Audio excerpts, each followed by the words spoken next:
नमस्कार दोस्तों, फिर से आपका स्वागत है हमारे YouTube channel Anil Soni vlogs में। मैं yoga expert and fitness expert Anil Soni daily routine की तरह इस बार भी मैं आपके लिए एक नया वीडियो लेकर आया हूं। और आज इस वीडियो में मैं जिस योगासन की बात कर रहा हूं वो योगासन एक ऐसा आसन है जो बहुत ही गजब का आसन है। यह 12 स्थिति में किया जाता है और यह मेरी माने तो अगर इस आसन को आप रोज़ करोगे तो आपको कोई आसन करने की आवश्यकता ही नहीं रह जाती है। मैं जिस आसन की बात कर रहा हूँ वह है सूर्य नमस्कार। तो सूर्य नमस्कार किस प्रकार किया जाता है, इसको करने का सबसे बेस्ट तरीका क्या है और इसके फ़ायदे और इसके नुकसान क्या हैं और इसमें करते समय क्या क्या सावधानियाँ रखनी चाहिए, आज उन सब पर विस्तार से चर्चा करेंगे। तो सबसे पहले जानते हैं इसको करने की सबसे सही विधि क्या है। तो आइए शुरू करते हैं। तो सबसे पहले आपको सावधान की स्थिति में सीधे खड़े हो जाना है मैट पे। तो इसमें कुल 12 स्थितियाँ होती हैं। तो सबसे पहली स्थिति होती है कि आपको सूर्य नमस्कार की उसमें करना है स्थिति में। तो सबसे पहले आपको दोनों हाथों को मिलाते हुए आपको सूर्य नमस्कार की स्थिति में कर लेना है। अगर ये आसन सूर्य के सामने किया जाए तो और भी ज़्यादा फायदेमंद होता है। तो सबसे पहले दोनों हाथों को मिला लीजिए। तो इस पहली स्थिति को बोलते हैं प्रार्थना मुद्रा। इसमें श्वास को आपको नॉर्मल रखना है। अब इसके बाद में दोनों हाथों को उठाते हुए ऊपर की ओर ले जाना है, श्वास भरते हुए, श्वास अंदर लेते हुए।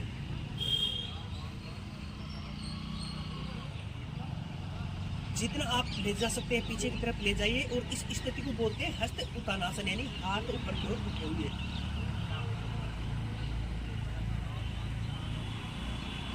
कुछ देर आपको श्वास रोक के रखना है इस स्थिति में। अब आपको तीसरी स्टेप में आपको श्वास छोड़ते हुए धीरे धीरे दोनों हाथों को नीचे की तरफ लाना है और ज़मीन से टच करना है जितना आप कर सको, और पैरों को बिल्कुल सीधा रखना है। और इस तीसरी स्थिति का नाम है पाद हस्तानासन। इसमें श्वास छोड़ते हुए आपको नीचे की तरफ आना है। अब चौथी स्टेप्स का नाम है अश्व संचालन, क्योंकि इसमें घोड़े जैसी स्थिति बनती है और इसमें एक बाएं पैर को पीछे की तरफ आपको लेके जाना है। जितना आप सीधा, बिल्कुल सीधा रखना है, कमर को आपको सीधी रखनी है और गर्दन आपकी सामने की तरफ। इसमें अश्व की तरह आकृति बनती है, इसका नाम अश्व संचालन है, क्योंकि ये घोड़े की तरह दौड़ते हुए घोड़े की तरह तस्वीर बनती है।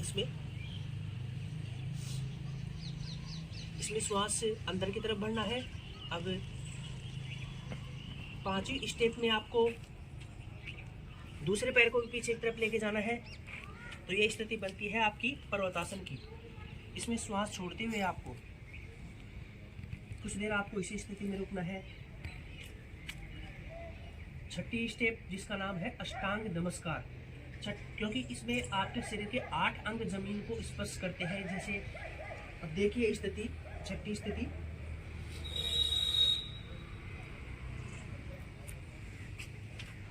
इसमें दोनों पैर, दोनों घुटने, दोनों हाथ 6 और एक आपका चेस्ट यानी छाती और एक आपकी ठोडी, यानी ये 8 अंग शरीर के जमीन को स्पर्श करते हैं, इसलिए इसका नाम अष्टांग नमस्कार है।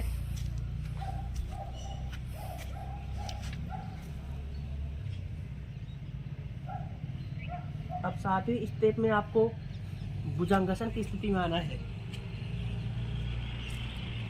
कमर आपकी बिल्कुल, जितना आप शरीर को ऊपर की तरफ खींच सको गर्दन को आपको खींचना है। हाथ बिल्कुल सीधे होने चाहिए आपकी। भुजंगासन की स्थिति हो गई 7वीं। और 8वीं जो स्टेप आएगी वो है पुनरावृत्ति, यानी आपको वापस से स्टेप को रिपीट करना है, दोहराना है। तो ये स्टेप आ गई आपकी पर्वतासन की 8वीं स्टेप। अब 9वीं स्टेप आपको अश्व संचालन की। 10वीं स्टेप में आपको पर्वतासन की।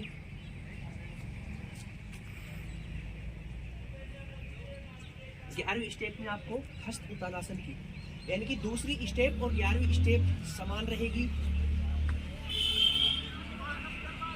और 12वीं स्टेप में आपको नमस्कार की मुद्रा में आ जाना है। तो इस प्रकार मैंने आपको इसके 12 स्टेप बताए हैं। अब आपको मैं एक बार फास्ट तरीके से आपको इसकी पूरी स्टेप्स बता देता हूँ। तो अब मैं आपको ये 12 स्टेप आपको फास्ट तरीके से करके बता देता हूँ एक बार, तो ध्यान से देखिएगा। 1